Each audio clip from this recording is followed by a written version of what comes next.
Good evening. It is Thursday, May 22nd, 7 p.m. in the City of Cottage Grove Council Chambers. I am here to call the South Washington County Telecommunications Commission to order. The first item I would like to state is that I'm excited to say this meeting is being recorded by TrueLens Community Media, and we'll learn more about that during the staff reports. But you can view meetings live and replayed on cable channel 799. Meetings are also streamed live and archived on the TrueLens YouTube channel.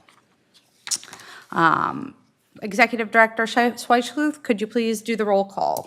Commissioner Downs. Present. Commissioner Engelmann. Here. Commissioner Thiede. Here. Commissioner Bloom. Here. Commissioner Date. Here. Commissioner Wilczek. Here. Commissioner James. Here. Commissioner Polta. Here. Also present is Michael Bradley from Bradley Werner, myself, Ann Schweitschluth, Executive Director, and Technical Manager Assistant Executive Director Lonnie Garland. All right, we have a quorum to conduct tonight's business. The first item on the agenda is public comment. Seeing as we have no one present, I'll move on to approval of the agenda. Be looking for a motion to approve the agenda. Move the agenda. Second. All in favor? Aye. Opposed? Okay, the agenda is approved. The first item on the agenda is the consent agenda, and I'll be looking for a motion to approve the consent agenda. Motion to approve the consent agenda?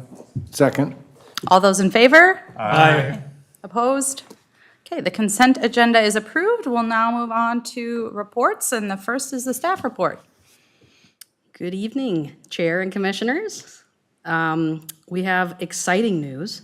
We are now officially TrueLens Community Media. The day has come. It happened. It happened on Tuesday. We released it out on social media. We sent a press release. We had a newsletter released. It's official. So it's exciting to see it out there. We've gotten lots of positive comments about it. People like the colors.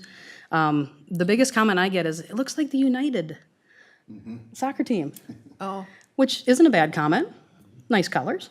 So people like the logo and they like the look. They think it's clean and simple. And so these are all great feedback.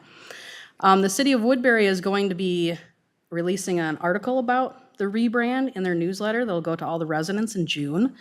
The city of Cottage Grove, Phil Gents, the communications manager, came by last week, shot a video with me about the rebrand, and that's going to go on the city's Facebook page. And then our team's going to be at the Juneteenth event. That'll be the first event that we have our TrueLens tent up and all of our swag. And so that's going to be on June 14th at Ojibwe Park from 11 to 3 p.m. And then, of course, we're going to be at Strawberry Fest in June. June 21st, we'll be in the parade, and then we'll have a booth at Kingston Park.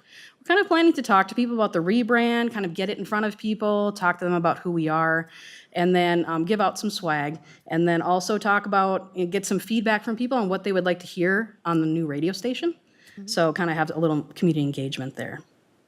And then the TrueLens podcast is going to release first Wednesday in June. So the first episode will be with myself and Mayor Ann Burt from Woodbury. Excellent. So yeah, it's happening. I suppose I do have a couple other things in my report. Yeah. Sorry, I got sidetracked there. Our annual audit is scheduled for next week on May 27th, so we're prepared for that, and that'll happen. And then Lonnie and I were here last night presenting to the Cottage Grove City Council doing our annual report. So we're making the rounds on that as well. Did you have anything you wanted to add, Lonnie? No, not this time. All right, that's our report. All right, is it another video annual report? Yeah, it's kind of more concise 4-minute video and then a little Q&A. Great. Yeah. All right, if there's nothing else, we'll move on to the legal report. Good evening, Chair and members. My legal reports are in your packet. I'll be talking on some other issues, so I won't bore you too much tonight. Just a quick summary of the legislative session. There was a number of bills that local governments were looking at for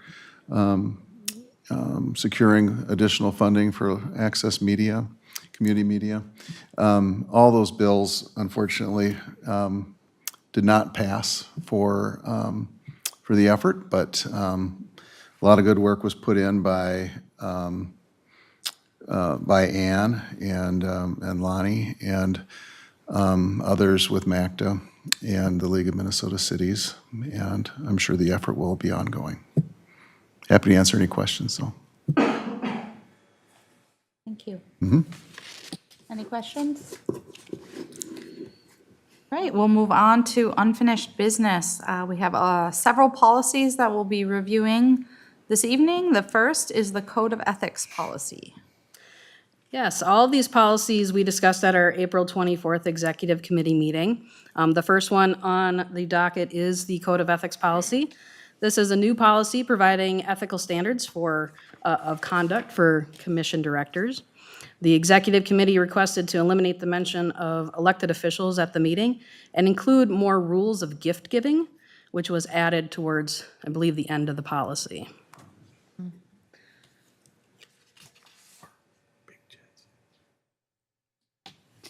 Does anyone have any questions about this policy? Okay, if there's no comment, again, we did discuss this at length at our executive committee meeting, so if there's no additional comment, I'll be looking for a motion to approve. Make a motion to approve. Second. All those in favor of approving the Code of Ethics policy? Aye. Opposed? Okay, that policy is approved. We can move on to the legal counsel policy. This policy was originally approved in 2004 and relates to communication between commission directors and the legal counsel. This information was actually added into the ethics policy that you just approved. So we are requesting that you repeal this legal counsel policy. Okay, if no comment, I'll be looking for a motion to repeal the legal counsel policy. I would move to repeal the legal counsel policy. Second. Get it out. All in favor? Aye. Opposed? Okay, that policy's repealed, and we'll move on to the credit card policy. The credit card policy was originally approved in 2010, revised in 2022. It relates to staff credit card use. Really what was updated in this policy was Section 8, which we just added more specific oversight of the executive director's credit card. We're looking for a motion for approval. I'll motion to approve the updated credit card policy. Second it. Okay, any discussion? All in favor? Aye. Opposed? Okay, that policy is approved. Moving on to the electronic communications policy. So this policy was originally approved in 2010. It relates to electronic communications by commission directors and staff. The most significant change was a new section added pertaining to social media that we went over at the executive committee, and we're looking for approval of this policy as well. I'll make a motion to approve the electronic communications policy. Second. Okay, we have a motion and a second. Any discussion? All in favor? Aye. Opposed? Okay, that policy is also approved, and we'll move on to the last one, the record retention policy. So we had a record retention policy from 2010. It kind of relates to the retention, preservation, and disposal of public records. This one's a little different. This is a resolution being adopted, and I'm going to let Mr. Bradley talk a little more about this legal one. Yes, members. Your cities probably have all done basically the same or similar resolution adopting the state of Minnesota records retention schedule. And that's what you're adopting tonight. You're adopting the record retention schedule that's recommended by the state of Minnesota, and then including how long the commission is required to hold or to maintain videos as well. So we're asking for approval. This one's a little more in-depth, so I'll go ahead and move that we approve Resolution 2025-1, adopting a records retention schedule, and repeal all prior schedules and replace with this resolution. Second. Any discussion? All in favor? Aye. Opposed? All right, we have, all of our policies have been reviewed and approved or repealed in one case. We'll move on to new business, the LMCIT liability coverage waiver form. So So this is kind of a housekeeping thing that we do every year for the League of Minnesota Cities Insurance Trust Liability Coverage Waiver Form. Historically, the commission has selected and approved does not waive the monetary limits on municipal tort liability established by Minnesota Statute 466.04. In selecting, there will be a monetary limit of no more than $500,000 on any claim to which the statutory tort limits apply. Total limits would be limited to 1.5 million. And there's always the question of why. So I don't know if Mr. Bradley has the why for us before we get that question. Well, yeah, like Ann said, this is something that we have to, that the League of Minnesota Cities Insurance Trust requires us to look at every year. Probably all of your member cities do as well if you're insured by the LMCIT, which almost all of the cities in Minnesota are. The League of Minnesota Cities has additional insurance above the liability limits set by state law. And so basically what this is doing is saying you would, if you wanted to waive your rights, you'd be waiving the statutory limits so that it could go up to the amount that the LMCIT actually insures the cities at. Most cities do not waive, and I would not recommend waiving the liability limits. Okay. All right, well, I'll make a motion that we do not waive the monetary limits for the LC. Second. Any discussion? All in favor? Aye. Opposed? All right.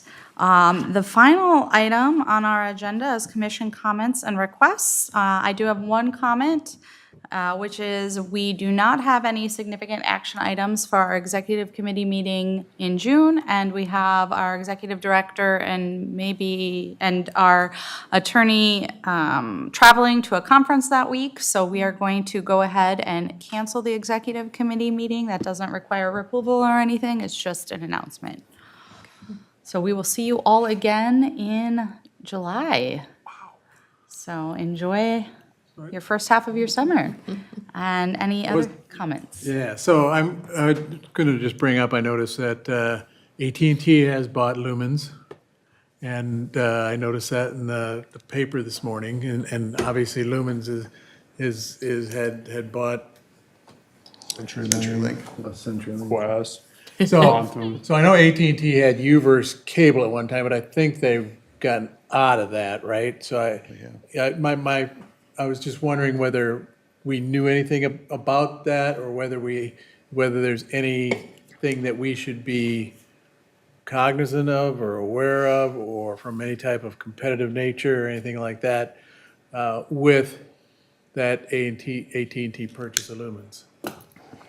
Chair, members, yeah, AT&T used to have a video product called Uverse, and Uverse is still around, but it was spun off to DirecTV, which was also owned by AT&T, and is still owned by AT&T, 30%. Later this year, AT&T will divest itself entirely of DirecTV, so they'll have no part of Uverse anymore. So at least that's my understanding.